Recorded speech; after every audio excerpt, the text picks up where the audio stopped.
बिस्मिल्लाहिर्रहमानिर्रहीम। अस्सलाम वालेकुम। इस्लामिक बात 9 पर आने वाले मोहतरम नाजरीन को खुश आमदीद। आज की वीडियो में मैं आपको बताने जा रही हूँ कि हजूर सल्लल्लाहु अलैहि वसल्लम ने फरमाया, जन्नत में ज्यादा गरीब लोग होंगे और जहन्नम में झांक कर देखा तो दोज़खियों में कौन से लोग शामिल हैं। जानने के लिए वीडियो को मुकम्मल देखें। इब्ने अब्बास और इमरान बिन हुसैन रज़ियल्लाहु ताला अन्हो से रवायत है कि नबी सल्लल्लाहु अलैहि वसल्लम ने फरमाया, मैंने जन्नत में झांका तो देखा कि इसमें ज्यादातर गरीब लोग थे और मैंने जहन्नम में झांका तो देखा कि इसमें ज्यादातर औरतें थीं। नबी करीम सल्लल्लाहु अलैहि वसल्लम इस हदीस में बयान फरमा रहे हैं कि आप सल्लल्लाहु अलैहि वसल्लम ने जन्नत में झांक कर देखा तो इसमें ज्यादातर गरीब लोग थे, क्योंकि गरीबों के पास ऐसी कोई शय नहीं होती जो इन्हें सरकश बनाए। ये लोग पाबंदी दीन और मतियो फरमाबरदार होते हैं। इसीलिए जो शख्स आयात में गौर व फिक्र करता है, इस पर यह आश्कार होता है कि साहिब हैसियत और अमीर लोग ही रसूलों को झुटलाते हैं,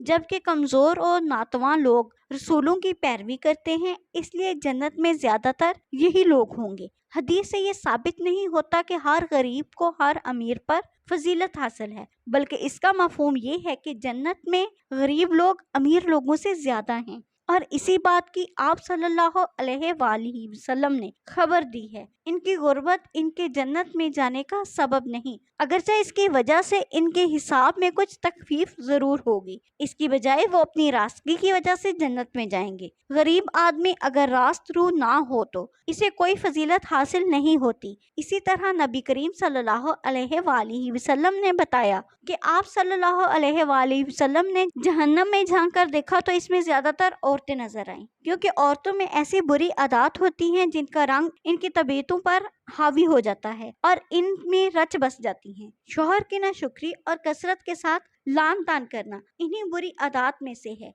इसीलिए इन पर जरूरी है कि अपने दीन की हिफाजत करें ताकि जहन्नम से महफूज रहें। मजीद इस्लामिक वीडियोस देखने के लिए हमारे चैनल को सब्सक्राइब करें। शुक्रिया।